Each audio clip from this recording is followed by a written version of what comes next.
Hello, this is astrologer coach Sonja Francis, and today we're going to be talking about the upcoming lunar eclipse in 24 degrees of Pisces.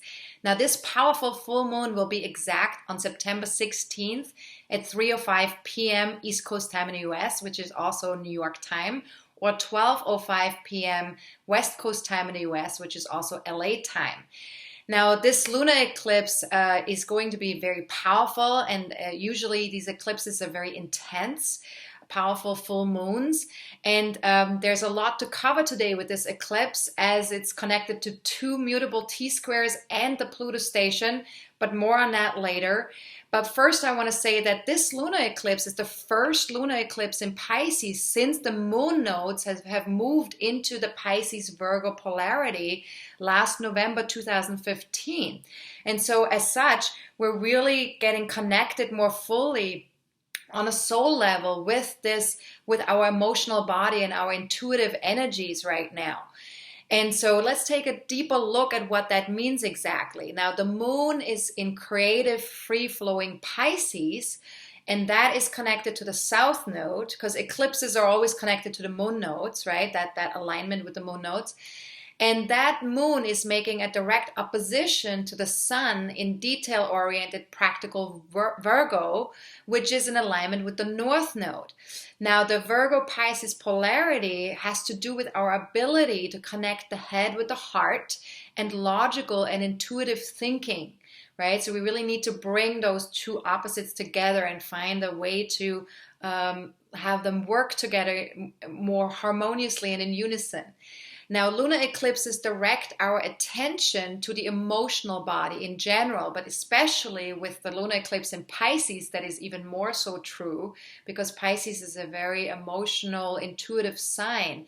And so whatever has been suppressed or ignored for the past 2 weeks will come up more forcefully now with this lunar eclipse. We're really Our emotional body demands our attention now, and our intuitive body demands our attention. So we're really needing to get ready for some big shifts in our lives, especially around relationship with our intuitive selves and our rational mind. So how can we integrate the two together more in a healthy way? And questions you can ask yourself here is, where do you need more emotional or spiritual healing? You know, what still feels a little bit sensitive or sore around our emotional or spiritual connections with life? And what painful memories have you not been able to process yet? You know, especially emotional painful memories from the past, you know, or any kind of spiritual sensitivities or energetic sensitivities that we've experienced in the past, or as children, you know, like what have we not been able to process yet? So these are great questions to ask yourself and to just sit with. And with all my questions that I'm going to be asking in this video, you know, they're also available on my website at astrologercoach.com via my weekly forecasts. I will be posting my weekly forecasts on September 11th. So after that time, you can access that on my website. Or you can sign up and receive it in your email, via your email in your inbox, by emailing us at info@astrologercoach.com, and just write weekly forecast in the subject line, and then my assistant will add you to that mailing list and you'll receive that in your inbox. But let's go back to the lunar eclipse. Now, the last lunar eclipse that we had in 24 degrees of Pisces was on September 16, 1997. So think back to that time, you know, what happened for you around that time in regards to emotional or spiritual evolution, in regards to your relationship with your intuitive self or with your emotional self, and what's possible now in regards to that, you know. And of course, now this is like so much later, so we're definitely having evolved since 1997. So we're moving to a next level. We're moving to another level of our evolution on our soul's path. And so there's new things are possible now. So it's not going to be the same as it was in 1997, but there will be a resonance back to that time in your life, right? Now, our physical and emotional bodies strongly feel the intensity of this eclipse.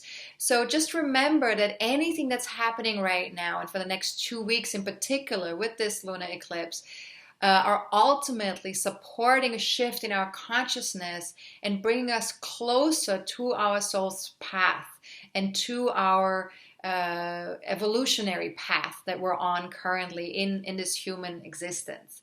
So just trust that whatever is occurring, whatever is coming up for you on an emotional level, whatever is flowing or whatever is releasing or whatever you're letting go of right now is exactly what needs to happen so that you can move to that next level. Now, this eclipse could be about healing a memory around relationships. It could also be about making a new emotional connection with yourself or with someone else. And we get a chance to really heal a trauma or an abandonment that we've experienced or that's been inflicted on us in our childhood. So there might be stuff coming up, some triggers might be coming up around things that we've experienced in childhood. And I would say, especially for those of you who were born in the 60s who also have Chiron and Pisces, you're probably going to be experiencing this more fully as well. Something needs to be healed, something needs to be fully embraced around certain things that you've experienced on an emotional, intuitive, or spiritual level growing up. Now, of course, all this will resonate more with you if you have personal planets or angles within 5 degrees of the eclipse. So anything in your own birth charts that's within 5 degrees of the eclipse, you're definitely going to feel this more strongly. Now, I'll talk a little bit more about that a little bit later as well. But first, let's talk about how do we integrate Pisces with Virgo? How do we get these energies to connect? And this may seem challenging for some of us, given that Virgo's detailed analytical understanding has to do with, all the mind energy and understanding things on a practical level and applying things on a practical level, versus the Pisces energy, which calls us to open our hearts and allowing for paradoxical truths to coexist. It's all about, really tapping into the energy body of everything that's around us, everything is energy. And so with Pisces, we're tapping into that fully. There's no separation. Everything is interconnected. Everything is one. And so we're really learning with that Pisces Virgo polarity to connect to make a harmonious connection between our left brain and right brain, because there's the creative, more intuitive side of our brain, and then there is the logical, rational side of our brain that needs to, understand and the duality of things, and needs to be in discernment and make discernments. And so we need both, of course. We need the right brain, we need the left brain, but it's really about allowing ourselves to connect the two, right? So the mind usually, acts like a filtering mechanism that helps us to focus and function more efficiently, right? That's the Virgo energy. But in doing so, it can also narrow our view and understanding of the world and life and also what's beyond the material world, right? Which would be Pisces, which Pisces connects us to the spiritual, to the energetic. And so you can ask yourself, what is my mind seeking to change or improve right now? And what does my heart want to open up to? And what might come through if my heart and my mind worked together in unison? And I think this is a very, very important question, that last question in particular. So feel free to just kind of sit with these questions, meditate on them, write, journal on them, write things down around them. But don't force yourself to find answers. Just allow the answers to kind of come to you, to kind of like just see what resonates when you ask yourself these questions. See what you feel, what you can feel into when you ask these questions, right? Now, what's really helpful with finding that unison between the heart and the mind is any kind of spiritual practices that we can do on a daily basis, really bringing that spiritual component into our day-to-day lives, such as meditation, breathing exercises, mindful exercises, Anything like that can really support us in bringing the Virgo and Pisces polarity together in a harmonious way.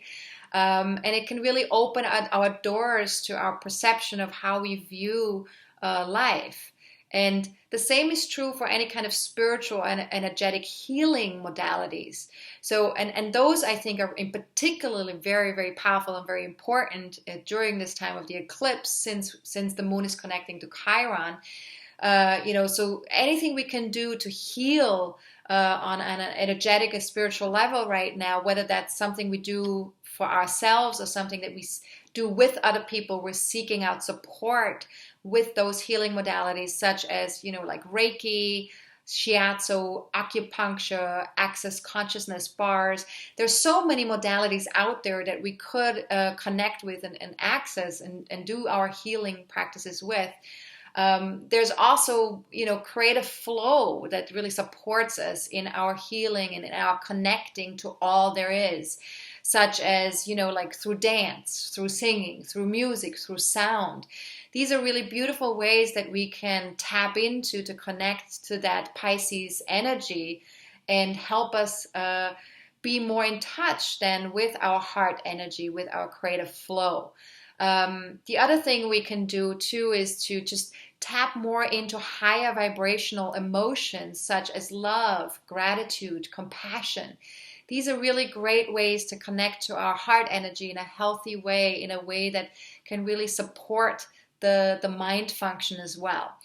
And what you can ask yourself too is like, what tools can you use to expand your view of reality from duality, which is more the mind function, to unity, which is more the heart function, right? So ask yourself, does my inner dialogue serve as a support to my heart connection or as a distraction to my heart connection? Is it separating me from my heart connection, or is it actually bringing me closer to my heart connection? So does my inner dialogue serve as a support or as a distraction? Very important question to ask for the next couple of weeks, especially with Mercury being retrograde as well, right? Now let's talk a little bit about some of the aspects that are happening in this eclipse chart. Now the Sun in Virgo makes a connection to Mercury in Virgo, currently retrograde, right? And also to Jupiter in Libra, because Jupiter has just moved into Libra. So the Sun, being in a very late degree of Virgo, also connects with Jupiter. And so what does that mean, right? This will have us taking a closer look at our relationships, or rather our beliefs or ideologies regarding relationships. So we're more aware of that in our day-to-day lives, and also the balance that we have between the feminine and masculine energies within our relationships. Very important. And so we're more aware of that in our daily lives, and also more aware of the kind of improvements that we need to make in regards to either our relationships, but also in regards to our thought processes, the things that we think about. We really need to investigate the kind of thoughts that we put out, the things that we say to ourselves, the things that we say to ourselves about life, about other people, right? So just kind of like take a look at this inner dialogue that we're having with ourselves, and you can ask yourself here, like, is your inner dialogue bringing you clarity, or is it creating more confusion, more muddiness, is there more stress in your life because of your inner dialogue, right? Or is it creating more clarity and more ease in your life, right? So these are things that you can ask yourself. And also feel free to watch my video about Libra in Jupiter in Libra, which is something that I just recorded, which is going to happen for the next year. Jupiter will move through Libra for the next 13 months. So feel free to watch that video as well. Now, another thing that's happening with this lunar eclipse is that the moon aligns with Chiron in Pisces. I already mentioned that briefly. And so this really calls for emotional healing around family, around the mother archetype, our home situations, or what feels like home to us, our inner home as well, our past, our upbringing, our past, our childhood in general. right? So we may feel more sensitive. There may be some insecurities that come up around that, or some limitations that we feel around these things. And this gives us an opportunity, though, to really give ourselves some compassion, some acceptance, some nurturing in the face of our sensitivities, or in the face of our limitations that we've experienced in the past. And there might be some stuff that might come up, triggers. There might be some wounding that might show up. And it really, this is only showing up so that we can heal it. And the best way to heal things that have been painful in the past, or that we felt disconnected from in the past, is through love, self-compassion, and self-acceptance. And that's really the way to go. Now, questions you can ask yourself here is, what have you learned, or perhaps even gained, from painful past experiences? And how can you bring love and understanding towards those inner wounded spots, those inner places in you that have experienced that pain or that separation? And what have you been avoiding or rejecting about yourself, about life, because of those painful experiences, because of those separations that you've been feeling in childhood? And could you bring just 5% more love to those areas, to those inner places, or to those memories, to those inner sensitivities that you have? 5% more love. And what might shift if you allowed yourself to be fully human rather than superhuman? And what would kindness do? And I think these last two questions are especially powerful, and I really want you to kind of sit with those questions and meditate, or journal on those questions if you can, because there is so much emphasis all the time in this world on needing to be perfect, needing to do things perfectly. And there's so much judgment that we have around our imperfections, our limitations, our sensitivities, especially our emotional or intuitive sensitivities. And so what might shift if you allowed yourself to be fully human and really embrace all of those human parts of yourselves, all of those limitations, all of those sensitivities, rather than trying to be superhuman, rather than trying to be this person that you're not, And what would kindness do? Because kindness is a great tool that helps us connect with ourselves on a human level, with ourselves, with others. And to really understand that, allowing yourself to be human also means allowing everybody else to be human. And when we allow that for ourselves and for other people, that's when we can really connect with ourselves, with others, in a healthier way, in a more humane way, in a more caring way. And so kindness is very important. All right, so the next thing that I want to talk about here is the T-squares that I mentioned earlier on. Mars is in Sagittarius, is the focus point of a T-square involving the Moon and Chiron in Pisces, and the Sun and Mercury in Virgo. So we have that opposition between Virgo and Pisces, and then we have Sagittarius on the top, which creates this T-square like a pyramid. And so that means that, we really are needing to ask ourselves, how do we use our masculine energies? Because Mars in Sagittarius is a very masculine energy. And are we exhausting ourselves when we're putting too much emphasis on that Mars energy, right? And can the masculine be in service to the feminine? Very important, because, Pisces and Virgo, those are feminine energies. Sagittarius, that's a masculine energy. So we really need to ask ourselves, can we create and allow ourselves to be flexible enough to create that harmony between the masculine and feminine energies? How can we be of service to the feminine as we're moving with the masculine, as we're being in action, as we're doing things, as we're exploring new truths in our lives and new ways of being? How can we still be in service to the intuitive, to the emotional, to the receptive within us, right? And then what assumptions are holding us back? Sometimes with when Mars moves through Sagittarius, there's a little bit of an impatience. There's a little bit of a needing to move fast. It's a very extroverted energy. So we're kind of like, very often we feel like we're already moving, kind of at the speed of light a little bit. And there's assumptions that come up that we have about, life, about our society, about how the world functions around us, how people function. And sometimes we make assumptions about this. And we need to ask ourselves, how are these assumptions holding us back? And what might happen if we started to talk about it, if we started to communicate, with other people and get more connected with others, connected through words, through actually addressing what we think our assumptions are, right?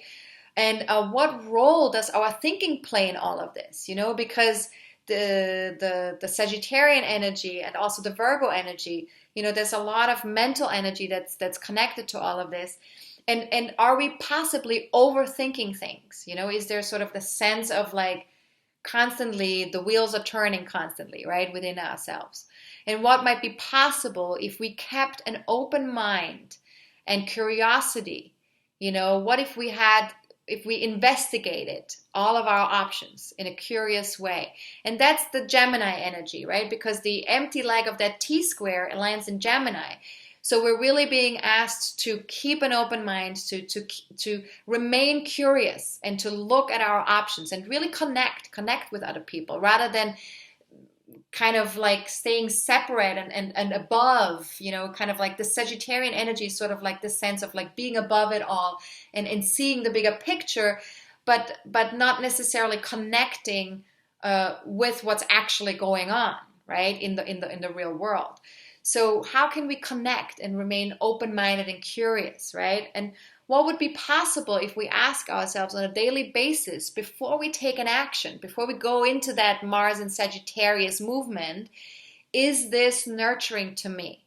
Is this connecting me to my feminine energies, to my emotional, intuitive body? Is this nurturing to me? So that's a really great one. And then the other T-square that I talked about is Saturn in Sagittarius, making a square to Neptune in Pisces and Mercury in Virgo and to the moon nodes as well.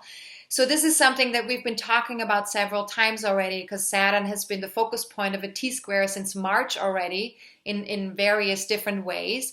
And so feel free to watch my last couple of videos as well to get a better understanding of that dynamic. My solar eclipse video in Virgo and the full moon video in Aquarius. Those I talk in more detail about that.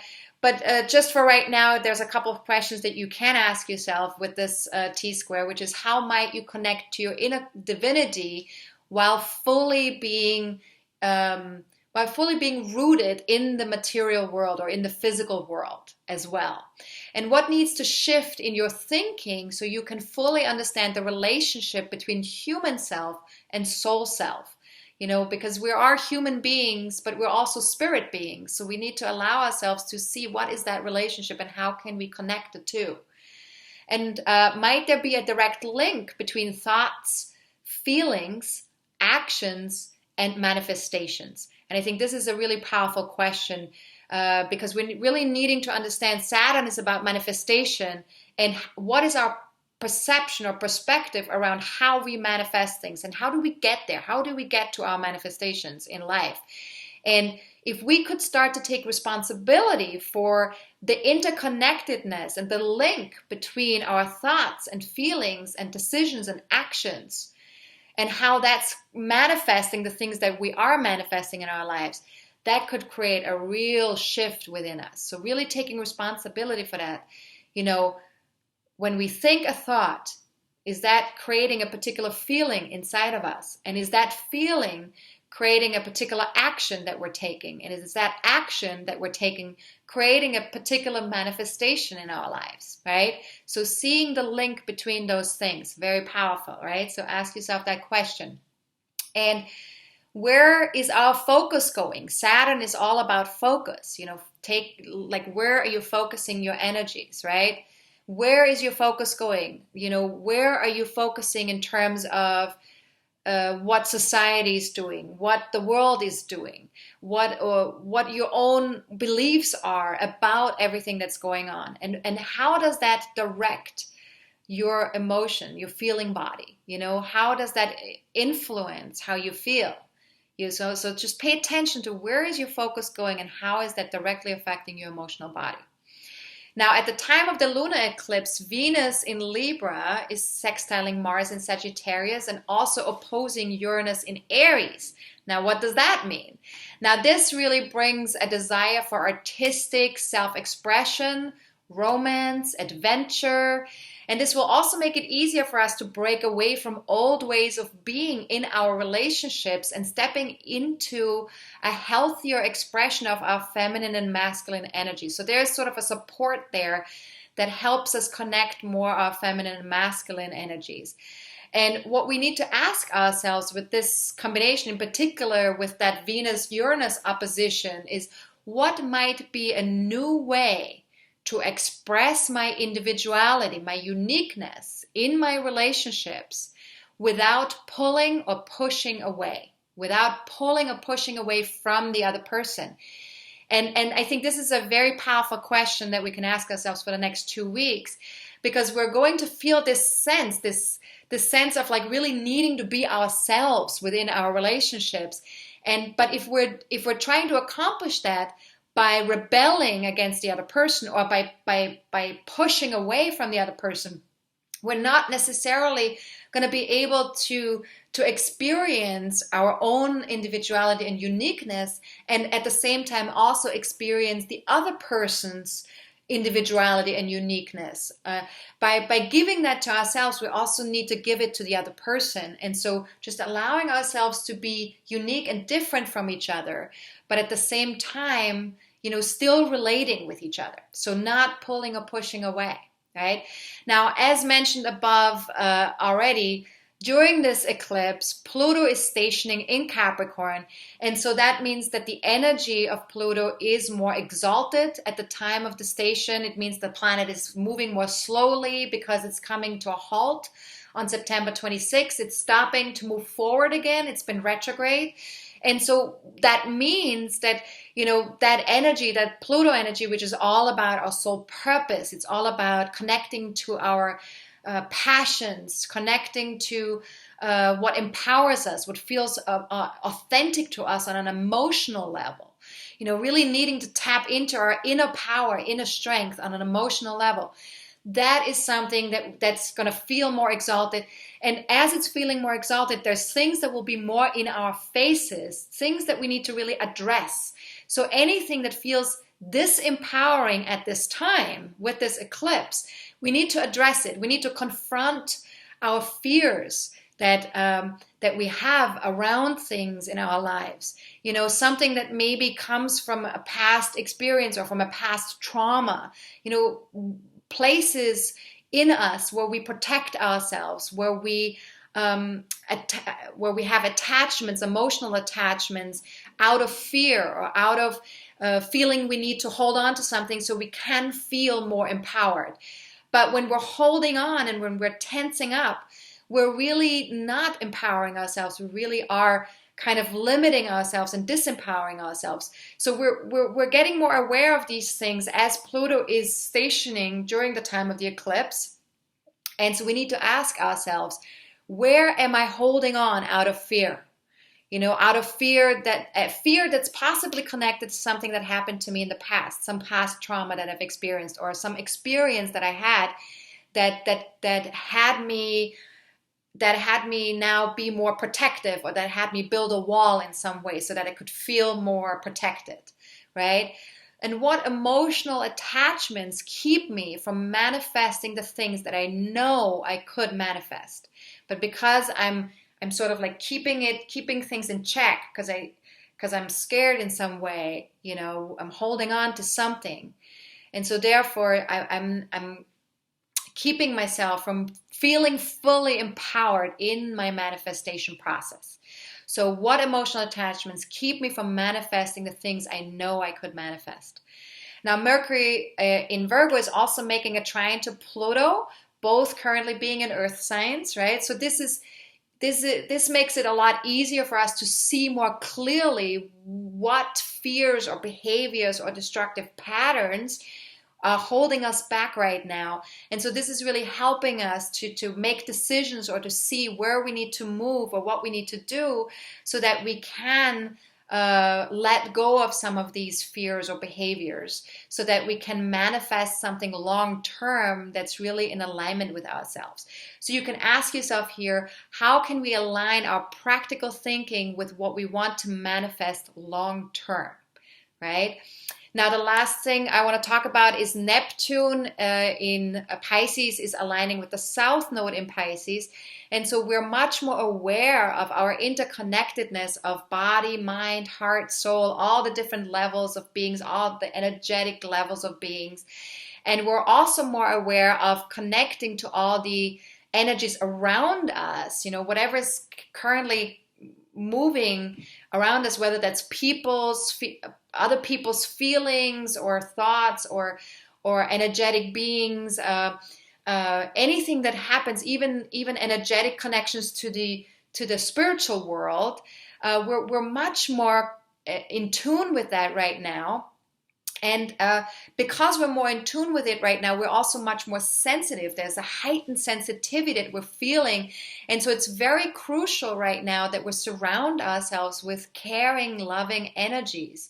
And that we also give it to ourselves, that we give ourselves a lot of love and care at this time, rather than trying to escape our own sensitivities and rather than trying to think our way through them.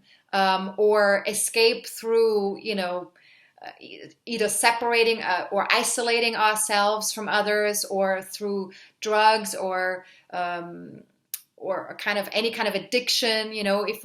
Sometimes addictions help us escape our sensitivities. But rather than doing that, we really need to redefine how we move with that Neptune energy, how we move with our own emotional, intuitive body. So really see if you can find a healthy way of connecting to that energy. And you can ask yourself, how can we redefine our divine nature, the relationship that we have to our divine nature, to our intuitive nature, to our emotional bodies?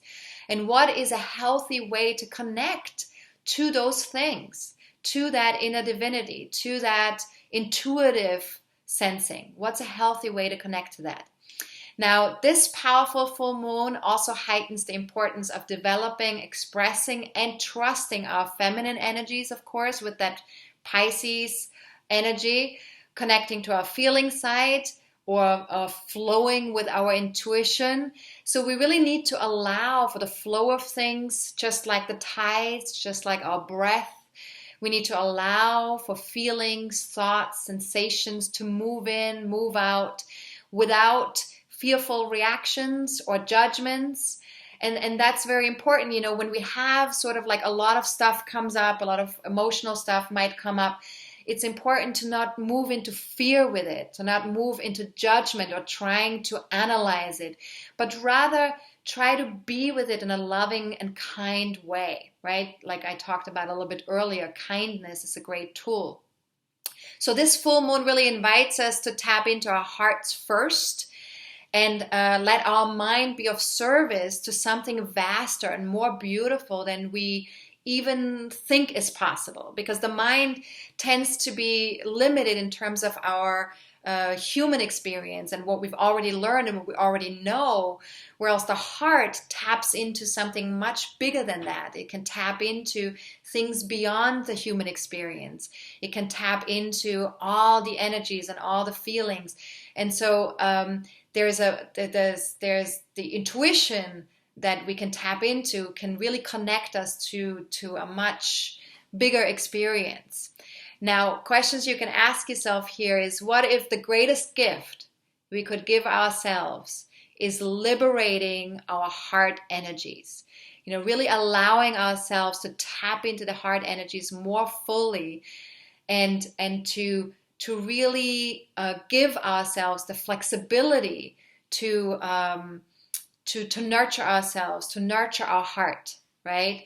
And what if we allowed ourselves to move with those energies, those heart energies, those intuitive energies, just like a breeze on a summer's day, just with ease, just with this sense of flow, right?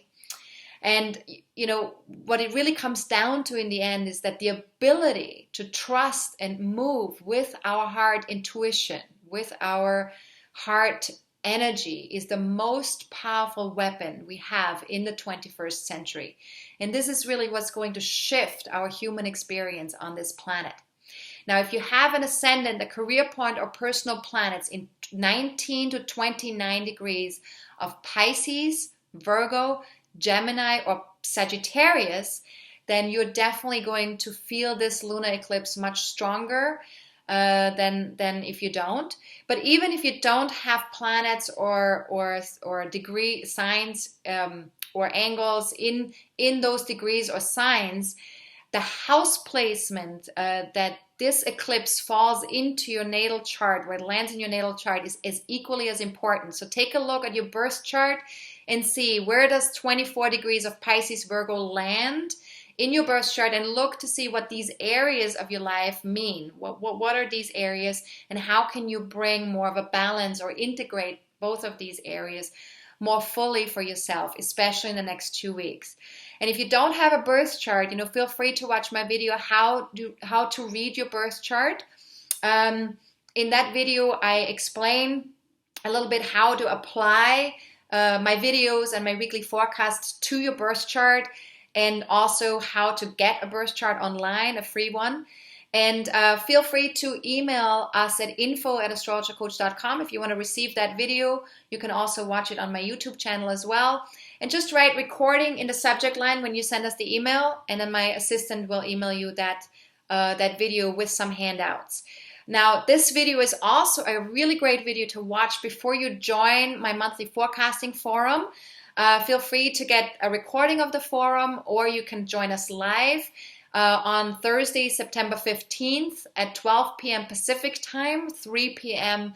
Eastern Daylight Savings Time, which is New York time, or 8 p.m. London time. So this is actually a great forum for any of you to join who live in Europe, who live in England, or anywhere else in Europe, because I will do it a little bit earlier in the day so you can all join me. And we will talk about the Pluto station in more detail, Jupiter moving through Libra for the next 13 months, and also the lunar eclipse, of course. So if you want to apply all those energetic alignments of the stars to your birth chart, join us live or via the recording, and you can sign up for the monthly forecasting forum on my website at astrologercoach.com, and just go beneath the Saturn and Sagittarius video, and there's a link to my monthly forecasting forum page, and you can make your payment there. And then also there's an online form at the very bottom of that page, so feel free to fill that out as well, because that will let me know whether you're joining live or just as a recording. Or also you can write questions in that form that you can ask during, so that I can answer your question. If you have any questions about your birth chart, I will answer them during the time of the forum. All right. So this is a really great way to connect with me in a very inexpensive way. The forum is only $24. And so you can get all your questions answered during that time. If you want to access the questions from this video, feel free again to go to my website and go to my weekly forecasts. And after September 11th, I will have all those questions posted within the lunar eclipse posting of the weekly forecast. Or you can receive them via email. Go to just email us at info@astrologercoach.com. And then you receive that the weekly forecast via email if you write weekly forecast in the subject line. There's also a newsletter that I have. So if you want to receive the newsletter, just, I send that out approximately twice a month. You can receive my videos, special offers, announcements that I make about my courses and my business in general. Email me at info@astrologercoach.com, and then just write newsletter in the subject line. And my assistant will add you to the appropriate mailing lists. If you do have any general questions about the lunar eclipse or the eclipses in general, feel free to email me at sonja@astrologercoach.com, and I'll be happy to answer that via email. If there is anything more personal that you'd like to have answered that requires of me to look at your birth chart, I will ask you to either book a reading with me on my website, or to join the monthly forecasting forum. That's another great way and inexpensive way to get your questions answered. All right, so have a fantastic lunar eclipse. Remember, it's an extroverted time. It's a relationship-oriented time.